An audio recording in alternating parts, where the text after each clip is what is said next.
আসসালামু আলাইকুম ওয়া রাহমাতুল্লাহি ওয়া বারাকাতুহু। পুষ্টিবিদ আয়েশা সিদ্দিকা থাকছে ইজি ডায়েট বিডি লিমিটেড থেকে। আজকে এখানে বসে আপনাদের জন্য কাজ করছি। আপনাদের অনেক অনেক জিজ্ঞাসা থাকে আমাদের কাছে বিভিন্ন বিষয় নিয়ে, কে কোন ভিটামিন খাবে, কোন ভিটামিনটি কোন কাজে লাগে, কিভাবে আসলে শরীরের সুস্থতা বজায় রাখা যায়, এই বিষয়গুলো নিয়ে প্রতিনিয়তই আমরা কিন্তু আপনাদের অনেক কমেন্টস পাই, অনেক কোয়েশ্চেন্স পাই এবং আমরা চেষ্টা করি আপনাদের সামনে উপস্থিত হয়ে সেটা সমাধান দেওয়ার জন্য। একটা গুরুত্বপূর্ণ বিষয় সবসময় আমাদের সামনে উঠে এসছে এবং এই কোভিড সিচুয়েশনে সবচেয়ে বেশি এটি নিয়ে আলোচনা হয়েছে, তাহলে ভিটামিন ডি আসলে কাদের জন্য সবচেয়ে বেশি গুরুত্বপূর্ণ ভিটামিন ডি। এই কথা যদি বলা হয় তাহলে মানব জীবনের প্রতিটি মানুষের জন্যই বলবো, কিন্তু স্পেশালি যদি আপনি বলেন তাহলে বলবো হলো যে মেয়েদের জন্য বা নারীদের জন্য। কারণ নারীদের একটা স্পেশাল পার্ট হলো নারীরা কিন্তু মা হয়। সো তাদের এই মা হওয়ার প্রক্রিয়ার সাথে আসলে অনেক কিছু রিলেটেড। একটা নারী যখন মেয়ে যখন কিশোরী বয়সটা তো শুরু হয়ে যায়, অর্থাৎ 10 থেকে 19 বছর মধ্যে, এই সময় কিন্তু তার একটা কিশোরী টাইম, এবং এটাকে আমরা টিনেজ বা কিশোরীর সময় বলি। সবচেয়ে গুরুত্বপূর্ণ সময় কিন্তু এটি। এই সময় একটি মেয়ের তখন পিরিয়ড বা মেনস্ট্রুয়েশন সাইকেলটা শুরু হয়ে যায়। যখনই তার এই মেনস্ট্রুয়েশন সাইকেলটা শুরু হয়ে যায় তখনই বুঝতে হবে যে তার মা হওয়ার প্রক্রিয়াটি কিন্তু শুরু এখান থেকে, কাজে তার যত্নের শুরুটাই কিন্তু এখান থেকে। এই সময় তার যে গ্রোথটা হবে, এই সময় গ্রোথ হরমোনটা অ্যাক্টিভ থাকে। কে কতটুকু লম্বা হবে, বডি স্ট্রাকচারটা কেমন হবে, তা মোটামুটি 10 থেকে 19 বছরের মধ্যেই ফিক্সড হয়ে যায়।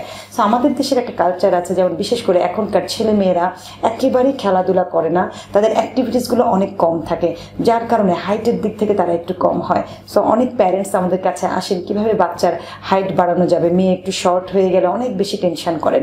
সো সবার আগে তাদের খাদ্য তালিকা ঠিক করতে হবে।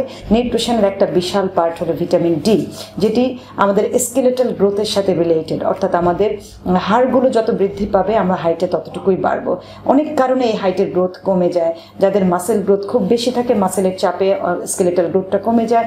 মোস্ট অফ দ্য টাইমে যেটা খেয়াল করি সেটা হলো ক্যালসিয়াম ভিটামিন ডি ডেফিসিয়েন্সির জন্য।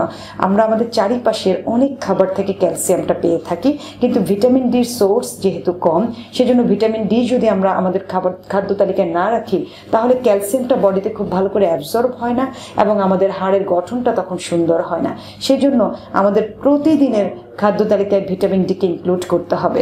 ভিটামিন ডির যদি আমরা মেইন সোর্স বলি যে কোথা থেকে পাবো, সেটা হলো সানলাইট। সানলাইটের কোনো বিকল্পই নেই, কারণ আমাদের স্কিনের নিচে একটা 7D হাইড্রোকোলেস্টেরল থাকে।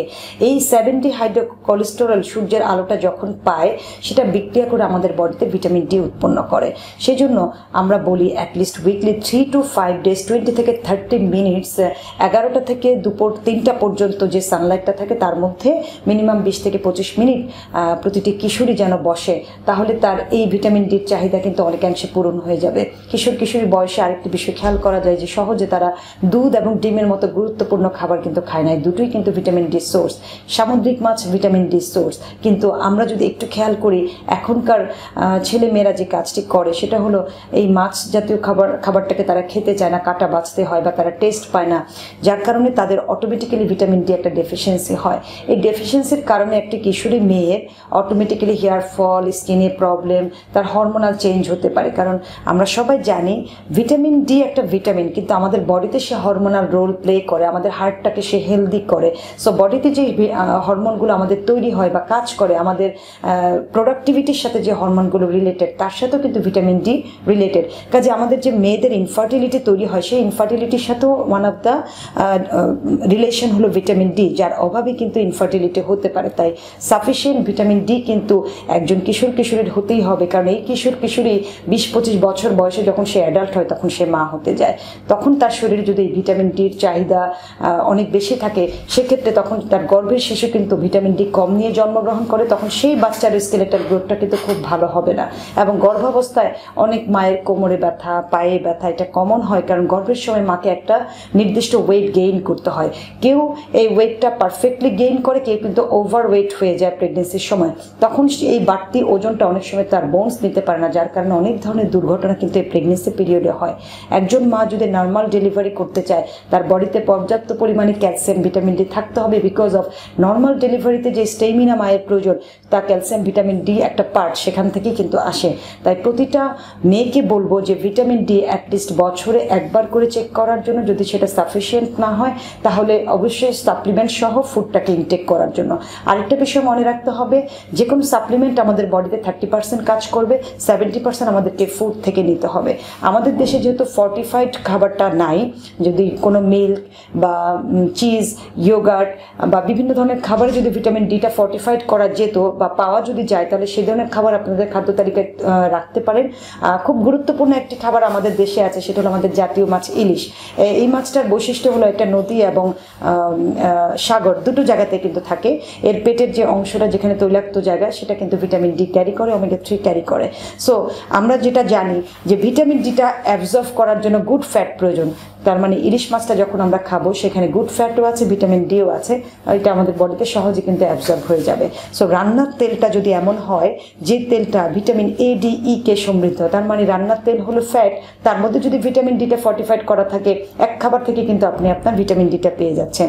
সো যাদের একেবারেই কম থাকবে, একটা নির্দিষ্ট টাইম অ্যান্ড পিরিয়ড পর্যন্ত তারা চেষ্টা করবেন ভিটামিন ডিটা সাপ্লিমেন্ট করার জন্য।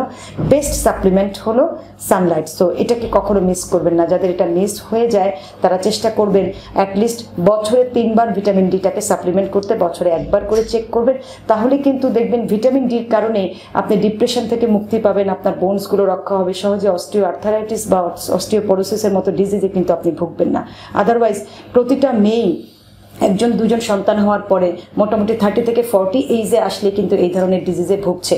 সো এটা রিকভার করার একমাত্র উপায় হলো যে পর্যাপ্ত পরিমাণে ভিটামিন ডি আমাদের শরীরে থাকা। তাহলে অনেক ধরনের নন কমিউনিকেবল ডিজিজ সহ রোগ প্রতিরোধ ক্ষমতাটাকে সহজে আমরা বৃদ্ধি করতে পারবো।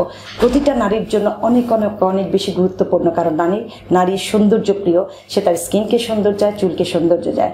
আপনার চুল এবং স্কিনের সৌন্দর্যের একটা পার্ট কিন্তু ভিটামিন ডি। তাই রেগুলার আপনার খাবারে ভিটামিন ডিকে ইনক্লুড করা শিখুন। ভালো থাকুন, সুস্থ থাকুন।